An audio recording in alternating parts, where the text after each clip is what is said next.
he had told me one thing which I mentioned in my speech earlier. What I quote, if India imports the crude oil, it is understandable, but import of coal is equivalent to committing to a sin. This is what Honorable Prime Minister had told it to me.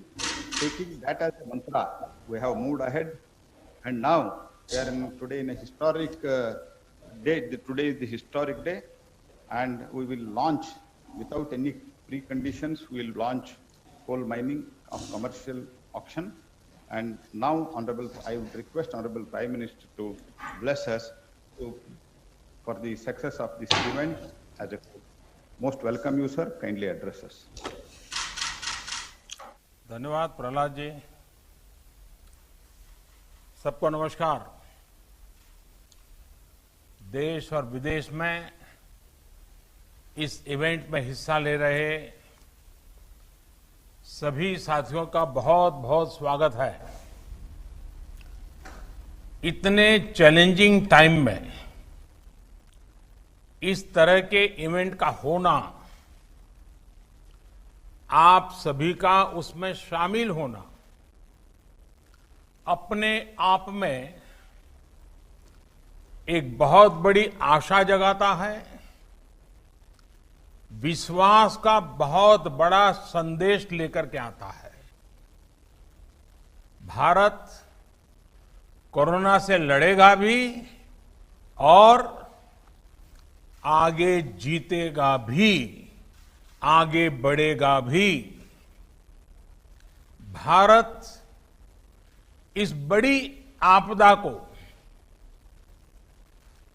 आपदा समझ करके रोते बैठने के पक्ष का नहीं है।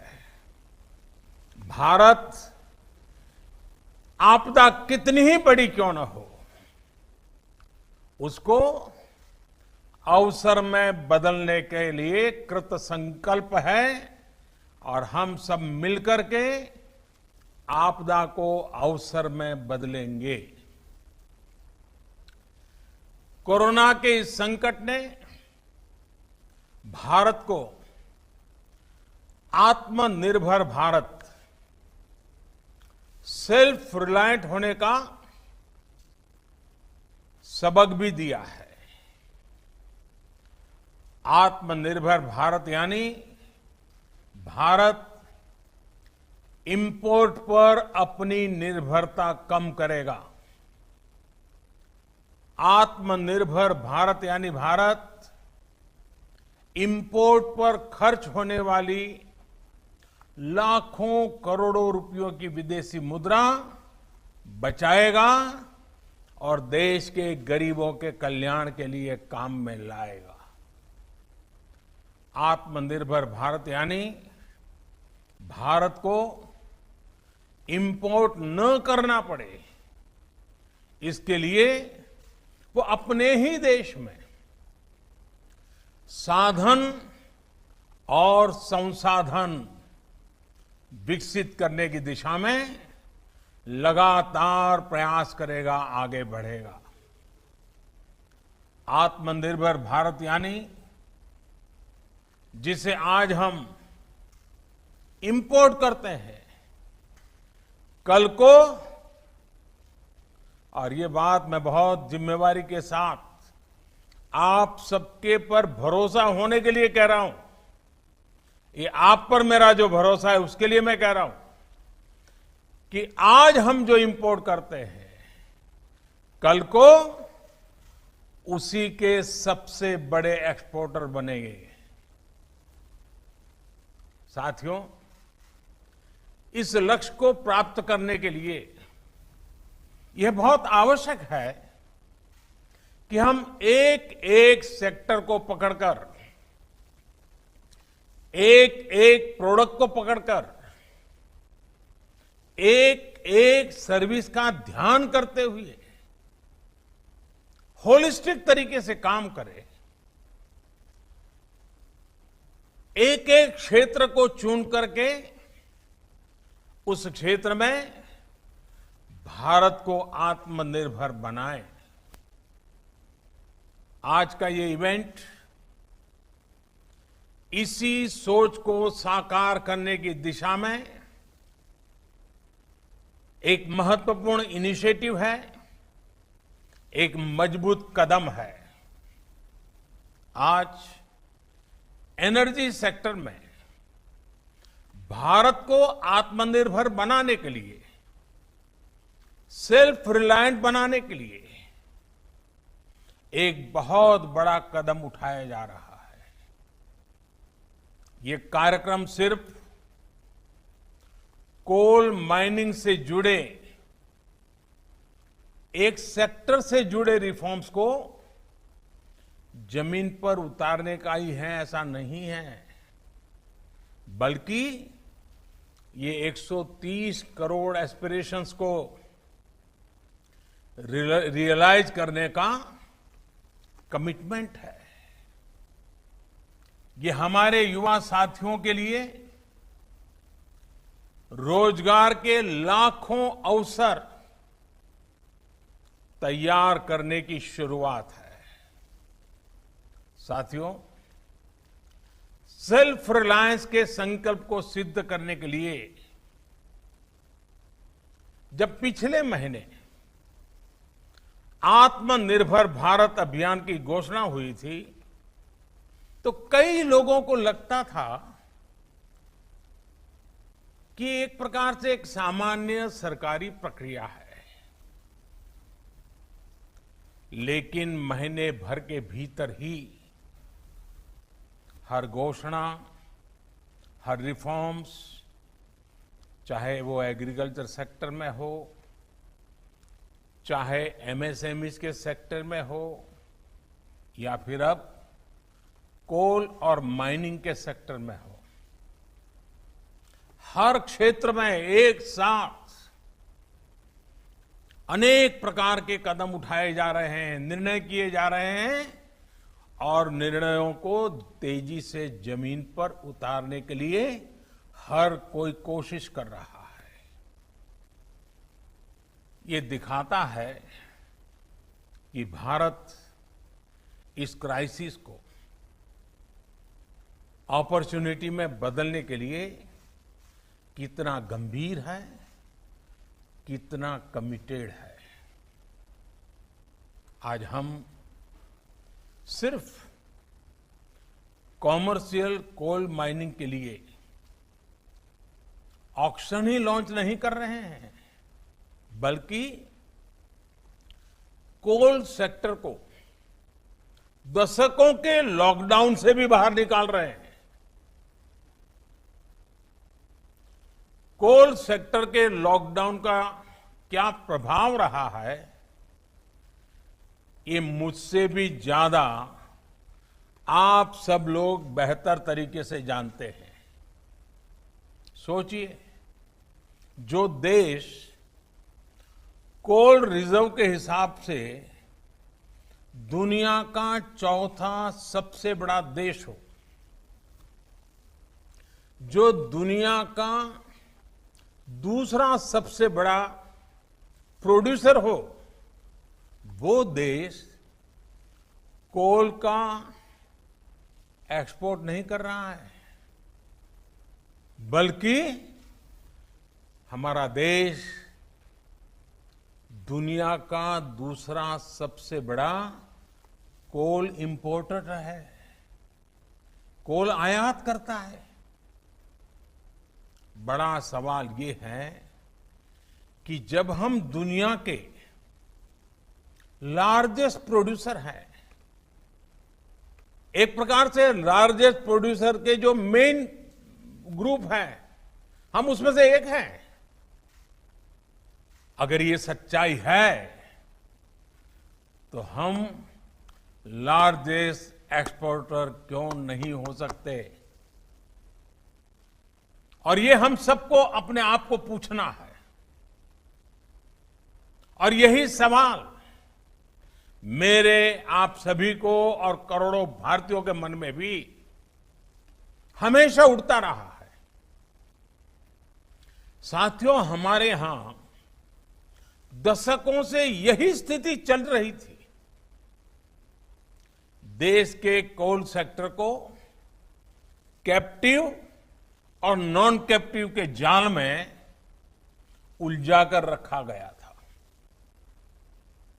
इसको कंपटीशन से बाहर रखा गया था।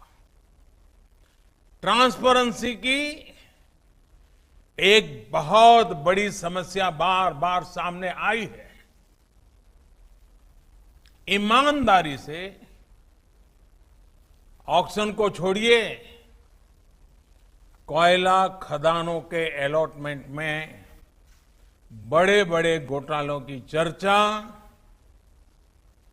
हर किसी ने सुनी है, हर समय हुई है, हर कोने में हुई है। इस वजह से देश के कोल सेक्टर में इन्वेस्टमेंट भी कम होता था और उसकी एफिशिएंसी भी हमेशा सवालों के घेरे में रहती थी। कोयला निकलता किसी राज्य में था, जाता सैकड़ों किलोमीटर दूर किसी अन्य राज्य के पावर प्लांट के लिए होता था, जबकि वे राज्य के पावर प्लांट्स कोयले का इंतजार करे रह जाते थे। यानी काफी कुछ मिसमैनेज था, अस्त व्यस्त था। साथियों, साल 2014 के बाद स्थिति को बदलने के लिए एक के बाद एक कई कदम उठाए गए। जिस कोल लिंकेज की बात कोई सोच नहीं सकता था, वो हमने करके दिखाया। ऐसे कदमों के कारण कोल सेक्टर को मजबूती भी मिली। आज बड़े बड़े रिफॉर्म्स को एब्सॉर्ब करने की ताकत उसके अंदर आ रही है। अभी हाल में हमने वो रिफॉर्म्स किए जिसकी चर्चा दशकों से चल रही थी, आप लोग भी कर रहे थे, जो अपने आप को एक्सपर्ट कमेंटेटर मानते हैं, वे भी कर रहे थे।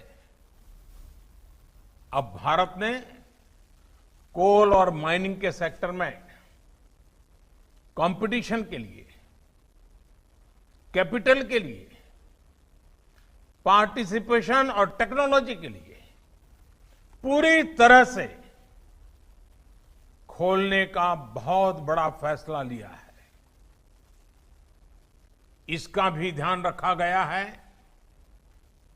कि जो नए प्लेयर्स, प्राइवेट प्लेयर्स माइनिंग के क्षेत्र में आए, उन्हें फाइनेंस के कारण कोई दिक्कत ना हो, उसका भी ध्यान रखा गया है ताकि नए लोगों को प्रोत्साहन मिले।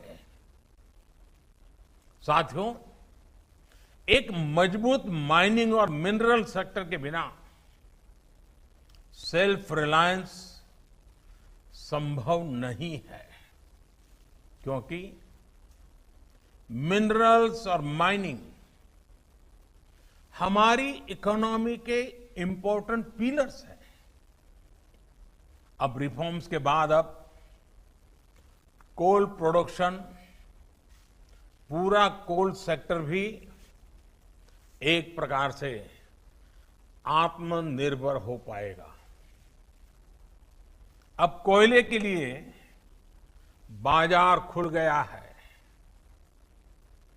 जिस सेक्टर को जब जितनी जरूरत होगी वो खरीदेगा। साथियों, जो रिफॉर्म्स के लिए और जो रिफॉर्म्स हमने किए गए हैं, उसका लाभ सिर्फ कोल सेक्टर को ही नहीं, दूसरे अन्य सेक्टरों पर भी पड़ेगा। जब हम कोल प्रोडक्शन बढ़ाते हैं तो पावर जनरेशन बढ़ने के साथ ही स्टील, एल्यूमिनियम, फर्टिलाइजर, सीमेंट जैसे तमाम दूसरे सेक्टर्स में प्रोडक्शन और प्रोसेसिंग पर भी सकारात्मक पॉजिटिव इंपैक्ट होता है। सौभाग्य से हमारे यहां कोल, आयरन, बॉक्साइट ऐसे कई मिनरल्स के रिजर्व्स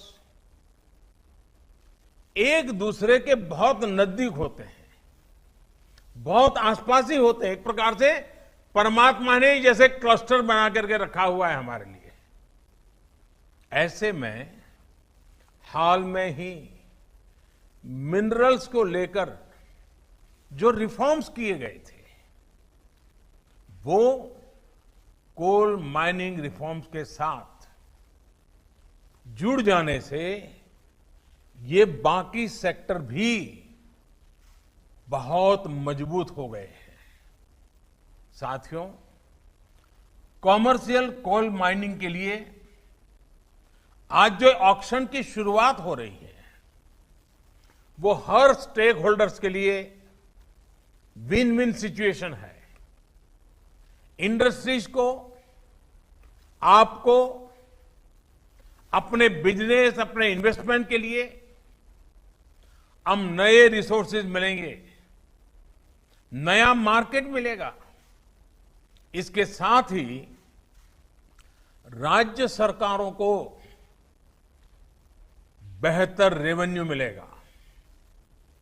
देश की एक बड़ी आबादी को रोजगार मिलेगा।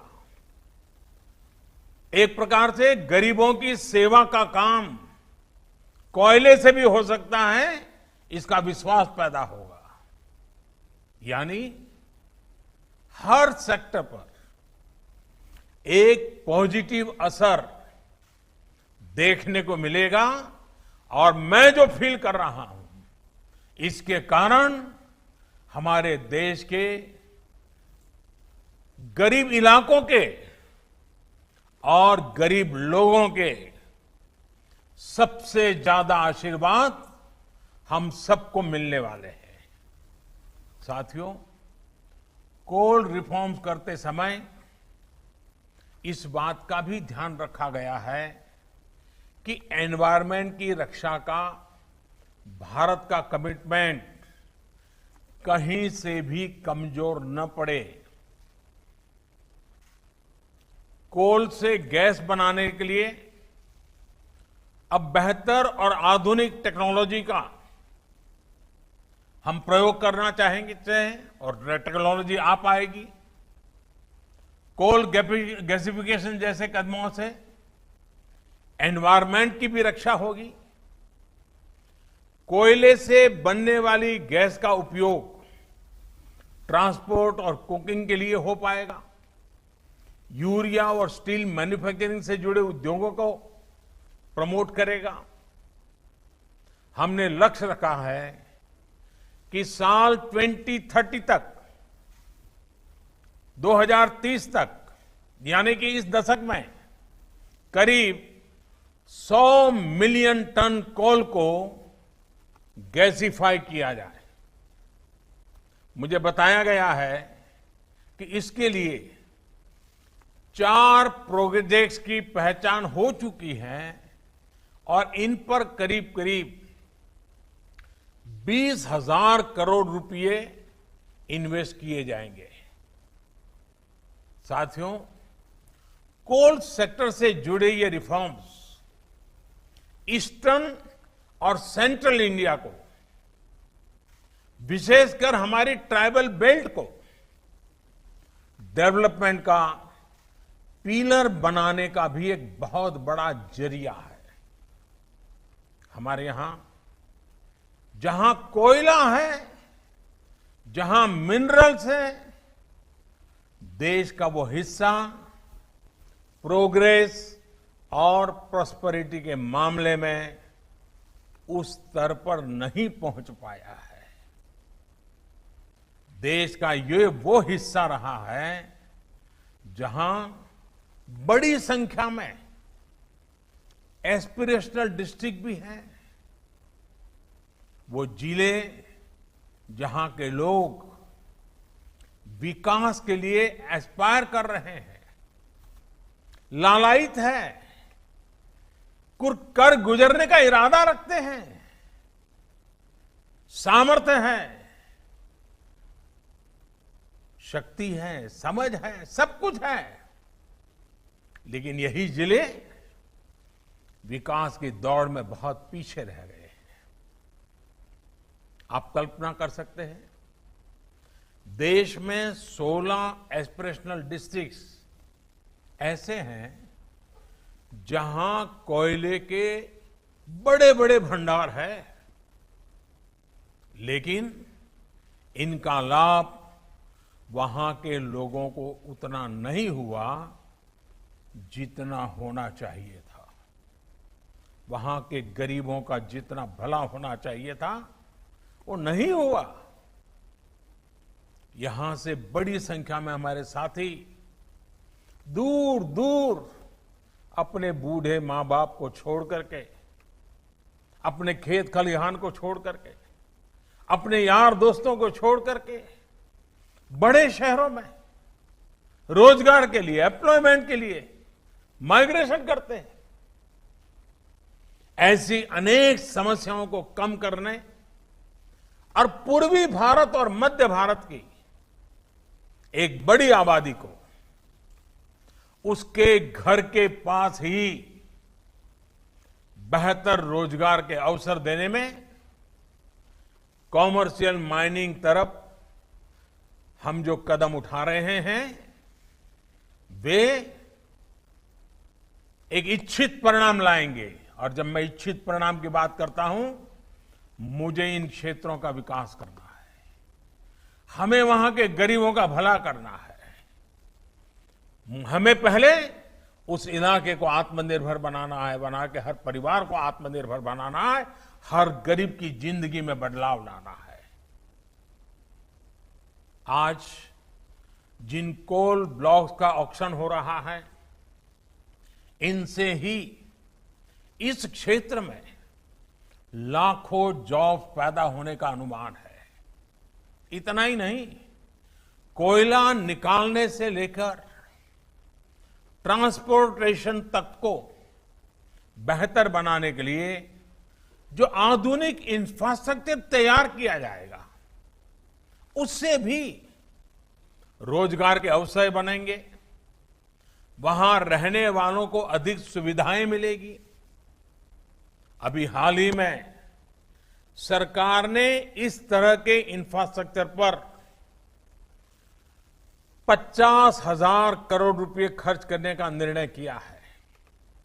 साथियों, कोल सेक्टर में हो रहे रिफॉर्म, इस सेक्टर में हो रहा निवेश लोगों के जीवन को, विशेषकर हमारे गरीब और आदिवासी भाई बहनों के जीवन को आसान बनाने में बहुत बड़ी भूमिका निभाएगा। कोल प्रोडक्शन में, अनकोल प्रोडक्शन से राज्यों को एक्स्ट्रा रेवेन्यू मिलेगा, उसका इस्तेमाल वहां की जन कल्याण योजनाओं में होगा, उस राज्य के विकास में होगा। इसके साथ ही राज्यों को डिस्ट्रिक्ट मिनरल फंड, उससे भी बहुत मदद मिलने वाली है और ये मदद जारी रहेगी। इस फंड का बड़ा हिस्सा कोल माइनिंग के आसपास के इलाकों में जरूरी सुविधाओं के विकास में लगाया जा रहा है। वहां के लोगों की जिंदगी, ईज ऑफ लिविंग, उनको जीने के लिए जूझना न पड़े, उन्हें सरकारों के साथ जद्दोजहद न करना पड़े, वो आत्मसम्मान से जिए, वो आत्मनिर्भर होकर के जिए। यानी जहां संपदा है वहां रहने वालों में संपन्नता भी हो। इस लक्ष्य को लेकर हम आगे बढ़ रहे हैं। आज उठाए जा रहे ये कदम इस लक्ष्य को हासिल करने में बहुत मददगार सिद्ध होंगे। साथियों, ये ऑक्शन ऐसे समय में हो रहा है जब भारत में बिजनेस एक्टिविटी तेजी से नॉर्मल हो रही है। कंजम्पशन और डिमांड बड़ी तेजी से प्री कोविड लेवल की तरफ आगे बढ़ रहे हैं। ऐसे में इस नई शुरुआत के लिए इससे बेहतर समय हो ही नहीं सकता। पावर जनरेशन हो, कंजम्पशन हो, पेट्रोलियम प्रोडक्ट्स की डिमांड हो, इनमें मई के आखिरी और जून के पहले हफ्ते में तेजी से बढ़ोतरी हुई है। इसी तरह अप्रैल की तुलना में ई वे बिल्स उसमें करीब 200% का बड़ा उछाल देखने को मिला है, 200%। जून में टोल कलेक्शन भी फरवरी के कलेक्शन का 70% तक पहुंच चुका है। मई के महीने में रेलवे फ्रेट टैरिफ उसमें भी अप्रैल की तुलना में 26% की इंप्रूवमेंट दर्ज की गई है। अगर टोटल डिजिटल रिटेल ट्रांजैक्शंस उसकी बात करें तो उसके वॉल्यूम और वैल्यू दोनों में वृद्धि होनी शुरू हुई है। साथियों, रूरल इकोनॉमी भी अपनी स्पीड पकड़ना शुरू कर रही है। इस बार खरीफ क्रॉप का एरिया पिछले साल के मुकाबले 13% से ज्यादा है। इस वर्ष गेहूं का प्रोडक्शन और प्रोक्योरमेंट दोनों बढ़ा है। पिछले साल के मुकाबले अभी तक गेहूं का 11% से ज्यादा प्रोक्योरमेंट किया जा चुका है। मतलब ये कि किसानों की जेब में भी इस बार ज्यादा पैसा पहुंचा है। ये जितने भी इंडिकेटर्स हैं, मैंने बहुत ज्यादा समय लिया नहीं, कुछ कम गिनाए हैं। ये जितने भी इंडिकेटर्स हैं वो दिखा रहे हैं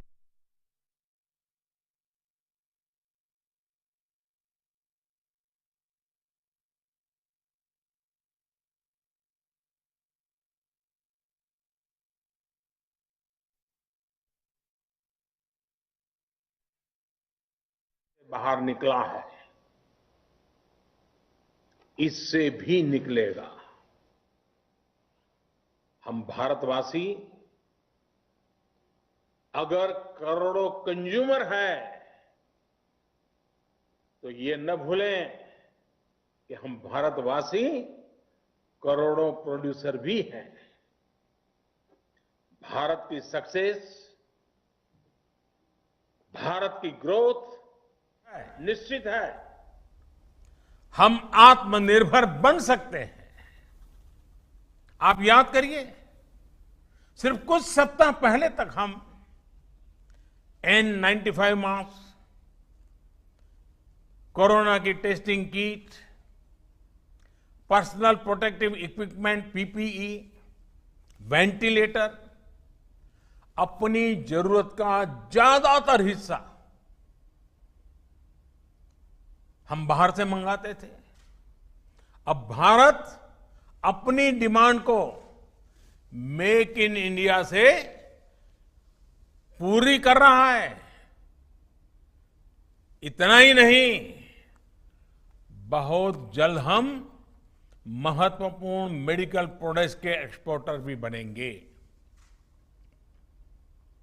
आप अपना विश्वास, अपना हौसला बुलंद रखिए। हम सब मिलकर के ये सपने साकार कर सकते हैं। हम आत्मनिर्भर बन सकते हैं और ये हम सबका संकल्प है। 130 करोड़ देशवासियों का संकल्प है।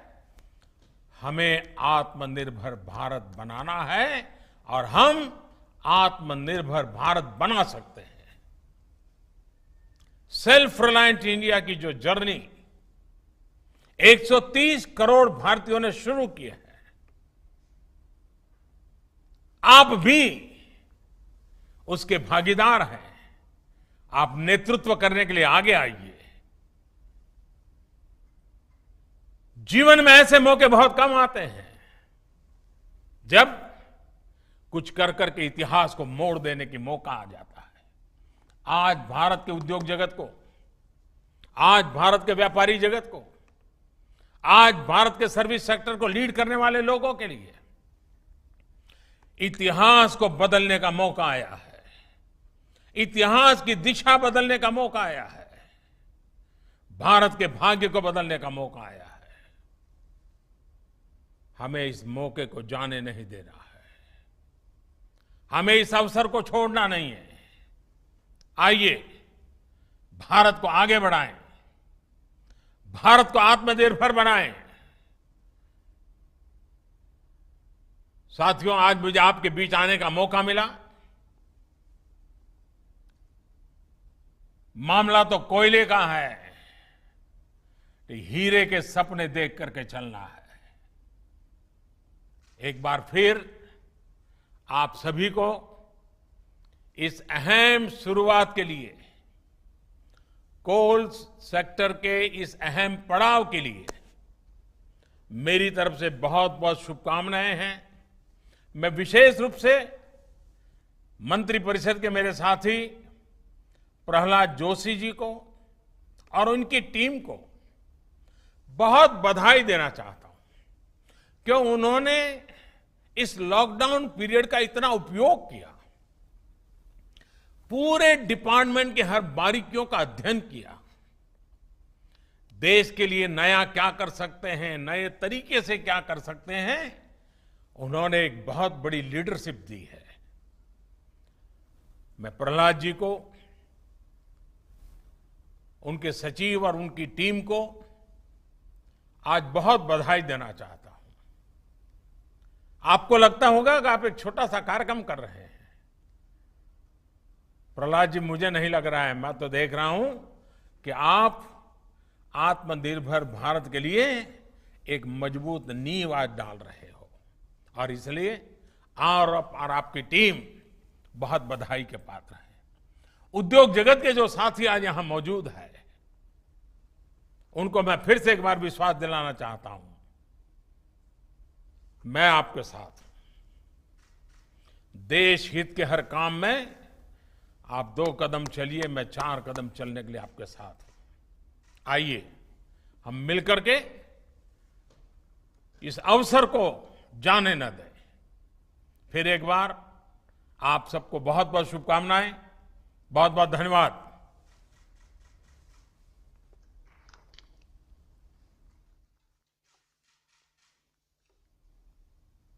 बहुत बहुत धन्यवाद सर आपको। आपने हमारा, you have inspired us and इसके कारण हमको पूरा विश्वास है कि ये कमर्शियल कोल माइनिंग और आगे भी हम कुछ इसमें बहुत तेजी से बदलाव और भी जारी कर रहे हैं और इसमें बहुत बड़ा इन्वेस्टमेंट भी हम करवा रहे हैं आपके लिए। इसके लिए भी मैं आपका आशीर्वाद चाहते हुए आपको बहुत बहुत धन्यवाद।